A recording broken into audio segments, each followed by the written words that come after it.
Hello friends, कैसे हैं आप लोग। स्वागत है आपका संगीता एजुकेशन एकेडमी में। तो आज हम लोग बहुत ही इम्पोर्टेंट टॉपिक करेंगे, पोर्टफोलियो, जो सीटेट के एग्ज़ाम में बार बार पूछता है। ऐसा कोई एग्ज़ाम नहीं हुआ हो सीटेट का जिसमें पोर्टफोलियो पूछा ना हो। तो आज हम लोग पोर्टफोलियो के बारे में एकदम अच्छे से पढ़ेंगे और पढ़ के 2 नंबर तो पक्का कर लेंगे। तो देखिए, पोर्टफोलियो मतलब समझ के लीजिए, ये पोर्टफोलियो मतलब फाइल। क्या इसका मतलब क्या है? फाइल। Portfolio means file. अब इसको फाइल को क्या किया जाता है पोर्टफोलियो में, तो चलिए देख लेते हैं। दिया है, देखिए पोर्टफोलियो है। यहाँ पे एक फाइल दिख रहा है आप लोगों को, तो आप लोग इसको देख लीजिए अच्छे से।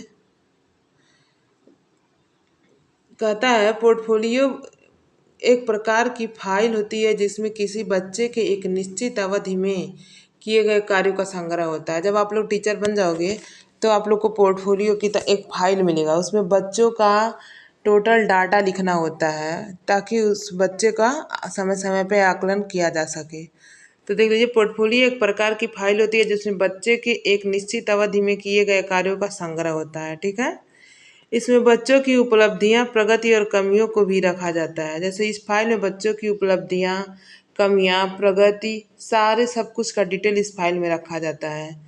फिर है पोर्टफोलियो से बच्चे के बारे में महत्वपूर्ण जानकारी मिलती है, जैसे व्यक्तिगत, पारिवारिक, शैक्षणिक, सांस्कृतिक तथा सामाजिक जानकारी मिलती है।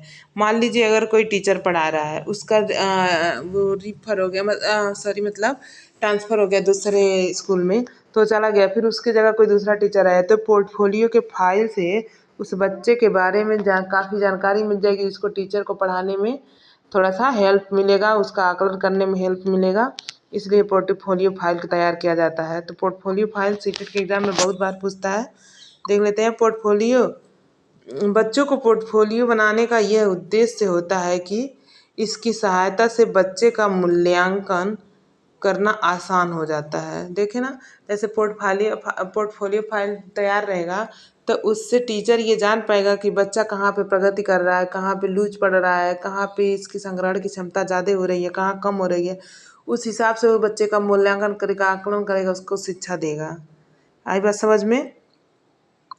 फिर चलिए, सेम पोर्टफोलियो की तरह एक और है रिकॉर्ड, जो साथ सीटेट के एग्ज़ाम में बहुत बार पूछता है। तो रिकॉर्ड के बारे में देख लेते हैं कि रिकॉर्ड के बारे में क्या पूछता है। तो देखिए, एनकोडोटल रिकॉर्ड, इसमें बच्चों के सभी तरह का रिकॉर्ड रखे जाते हैं, जैसे बिहेवियर, स्किल्स, एटीट्यूड आदि। मतलब एनकोडल में इसमें बच्चों के सारे गुण रखे जाते हैं, जैसे कि बिहेवियर, स्किल, एटीट्यूड मतलब। और इसमें देखिए कुमुलेटिव में इसमें बच्चों के क्लास से संबंधित रिकॉर्ड रखे जाते हैं, जैसे एकेडमिक, अटेंडेंस, अचीवमेंट। समझ में आया। तो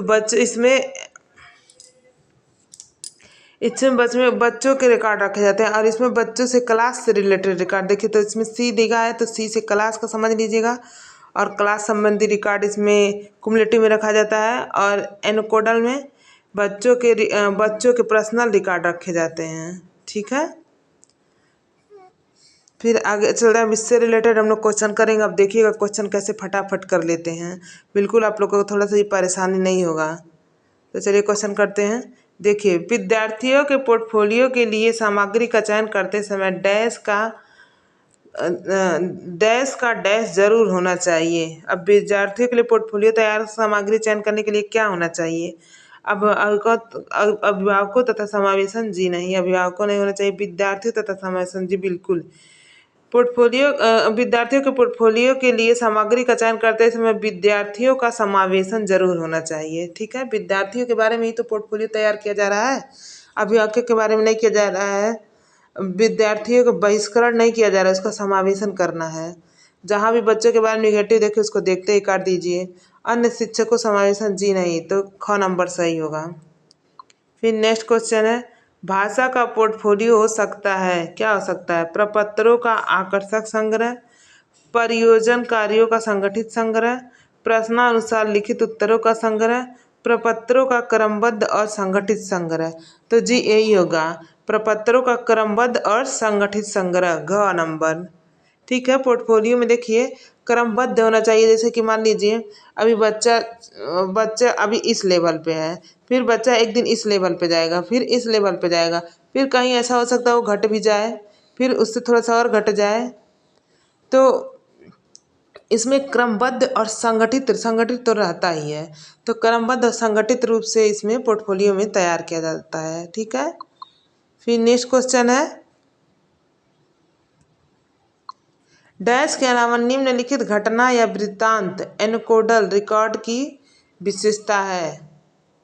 देखिए एनकोडल का हिंदी में नाम वृत्तांत है, आप लोग इंग्लिश में याद रखिए, क्योंकि घटना या वृत्तांत इसको कुछ भी कह सकते हैं, तो आप लोग इंग्लिश में नाम याद रखेंगे तो ज़्यादा फायदा रहेगा। तो डैश के अलावा निम्नलिखित घटना या वृत्तांत रिकॉर्ड की विशेषता है। क्या विशेषता है?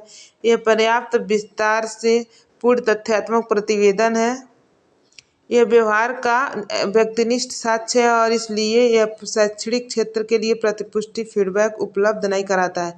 गलत, फीडबैक को उपलब्ध कराता है। तो देखिए ये अलावा पूछा है यानी निगेटिव पूछा है, तो निगेटिव का भाई निगेटिव, तो ये गलत है। फीडबैक नहीं उपलब्ध कराता, फीडबैक उपलब्ध कराता है, तो निगेटिव का भाई निगेटिव आंसर ख सही हो गया।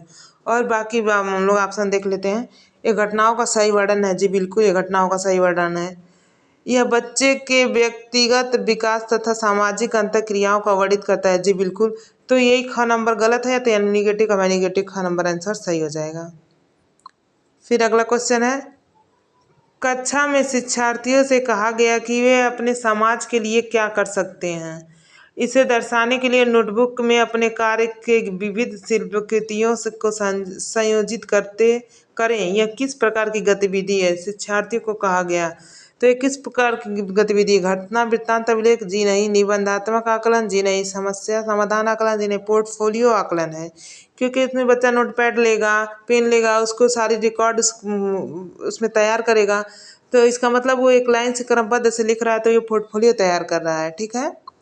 फिर नेक्स्ट क्वेश्चन, जितना सीटेट में पूछा हुआ क्वेश्चन है सारा क्वेश्चन उठा लिए हैं। फिर देखिए, प्राथमिक स्तर पर बच्चों के आकलन करने का सही तरीका है डैश का प्रयोग करना चाहिए। प्राथमिक स्तर पर बच्चों के आकलन का सही तरीका क्या हो सकता है? तो पोर्टफोलियो सही तरीका है। प्राथमिक स्तर पे बच्चों के आकलन का सही तरीका, उसमें बच्चे का सारा रिकॉर्ड रखा जाता है, उस अनुसार से उसका आकलन किया जाए तो सही होगा। योगात्मक? जी नहीं। अवध्याय परीक्षाएं? जी नहीं। गृह कार्य? जी नहीं। पोर्टफोलियो के माध्यम से बच्चों का सही आकलन किया जा सकता है। आई होप आप लोग को वीडियो पसंद आया होगा। और आज का वीडियो छोटा है लेकिन बहुत ही इंपॉर्टेंट वीडियो है। सीटेट के एग्जाम में बार बार पूछता है, ऐसा कोई एग्जाम नहीं है सीटेट का जिसमें पोर्टफोलियो या रिकॉर्ड से संबंधित क्वेश्चन ना पूछा हो। तो आप लोग इतना सारा क्वेश्चन कर लेंगे, आप लोग को अच्छे से 1 से 2 नंबर आपका तैयार हो जाएगा। तो वीडियो अच्छा लगे तो लाइक कर दीजिए, जो चैनल पर नया है सब्सक्राइब कर लीजिएगा, ताकि सीटेट का सारा वीडियो ऐसे ही मिलता रहे आप लोग को। Thank you.